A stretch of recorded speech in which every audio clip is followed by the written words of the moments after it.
worthwhile doing in the gym prior to a golf round. So many people try and avoid the gym before they go out and play, one because they don't have adequate time, and also two, they're scared that they're going to fatigue themselves and then not perform out on the golf course. However, there's been a lot of research looking into the effect of what we call post-activation potentiation. Okay, so basically in simple terms, that's a heavy lift followed by a counter movement jump, a box jump, anything that's going to create force from the ground. And there has been increases in both clubhead speed and driver distance. So if you're struggling for time and you want to get a training session in before you play golf, or you're looking to have that increased performance enhancement and just get yourself prepared for that round of golf, then these exercises are a great way to kind of prepare yourself and warm up before that round.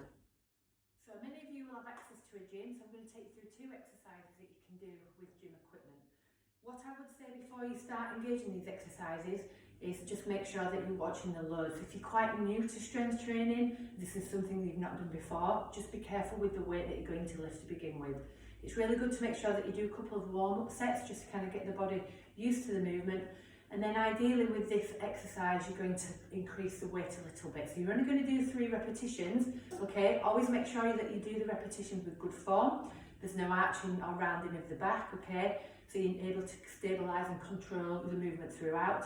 You should really feel in this exercise that you're pushing through with the legs, okay? So start off steady if you're quite new to training. If you're used to being in the gym and quite comfortable with exercises, again, just maybe 1 or 2 warm-up sets. Keep the reps nice and low. As I say, we don't want to over-fatigue. What we want to do is just want to get that neural excitement and get the body stimulated in order to produce power and speed.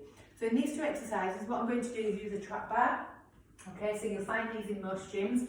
I really like this exercise because there's not as much load on the spine, okay? So if anybody's got any worries about lower back or they're not too sure about performing a squat, then this is a real good go-to exercise, okay? So again, just imagine I've taken a couple of warm-up sets, and then what I've done is just loaded the bar. Now what I'm looking for is probably about an 8 out of 10 in terms of difficulty and resistance, okay? And obviously maintaining posture and form, okay? So it wants to be relatively heavy, okay? But also you should be able to lift it for 3 repetitions, so not too heavy, okay? So all I'm going to do is get into position. With the trap bar deadlift, you just want to make sure that you've got a really nice neutral posture to begin with. So you can see I've got a nice flat back, nice and stable, okay? And then once we've set, we're just going to push the legs through the floor, okay? And just lift that weight, okay? Maintaining that posture. So I'm set, pushing up, back down, set, pushing up, back down. I'm going to do 3, set, pushing up, and then back down, okay? And if you just see there, I'm also putting the weight down onto the floor, so it's actually a dead stop. I'm not bouncing it off the floor. I always want to make sure that I've taken kind of any momentum out of that exercise, just to make sure that I'm really engaged and pushing through the floor. Okay, so once you've done that exercise, you want to have a little bit of rest. I would say between 30 seconds and 60 seconds, okay? You don't want to leave it too long because you want to make sure that we get what we call the potentiation effect, okay? So once you've done that, all we're going to do now is an explosive jump. And what we're going to do is just a squat jump that you can just do standing in one position, okay? So you're just going to drop down and then just jump as high as you can and land. We're going to do this 3 times. Little breath, down, use that ground, spring up, reset, little breather, you don't have to do this continuous, drop down, rise up, catch and reset. And that's just 1 set. And then what I would advise you to do is rest for 2 to 3 minutes. That might seem excessive because you're probably not going to be feeling overly tired, but what we're trying to do is stimulate the neural system and then allow it to rest so that we get the most out of the next set. And what I would advise you to do is repeat that 3 or 4 times, okay? You're not going to be overly fatigued physically, and then you should be ready to go out to the golf course, all ready, pumped up and ready to hit that ball as far as you can down that fairway. So for those of you who don't have access to a gym, I'm going to show you a couple of exercises that you can put together, okay, that will have the same effect, but you can perform at home with minimal or limited equipment, okay. So I'm just going to use a dumbbell for this exercise. Now you won't have the same amount of weight potentially that you would have in a gym. So what we're going to do is the actual first exercise, we're just going to slow down the lowering process. So we're going to do a squat again, but we're going to slow it down, okay, which will actually add a little bit of load even though you don't have the same amount of weight.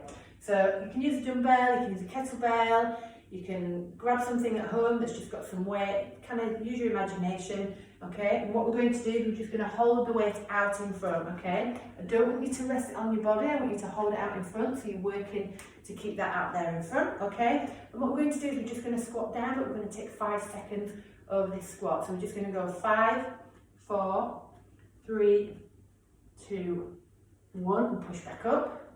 And again, 5, 4, 3, 2, 1, push back up, make sure you're stable at the bottom, and then 5, 4, 3, 2, 1, and push back up, okay? So again, if you're quite new to these exercises, have a little bit of a warm up before and try and load up as much as you can, making sure that you've got good form, okay?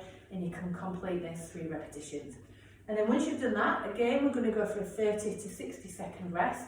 And then what we're going to do is what we call a reactive jump. So you're kind of taking a little pre-jump and then jumping as high as you can, okay? So 30 to 60 seconds rest, okay? And then all we're going to do is on the spot, little pre-jump, and then we're going to push up and try and jump as high as we can, okay? So there's got to be an intention there of really pushing through that ground and trying to jump as high as you can. I'll show that again, okay? So a little pre-jump, then push, and then jump and land. Once more, little pre-jump, push up, and then land, okay? Make sure you're not landing too low, make sure you control that landing. We're trying to create a little bit of stiffness through those tendons and connective tissue as well, okay? So if you haven't got access to heavy gym equipment, try that one at home with a little bit of load up a rucksack, anything you can get your hands on, and then go out to the golf course and hopefully you'll see that enhancement in your club head speed and also your driving distance.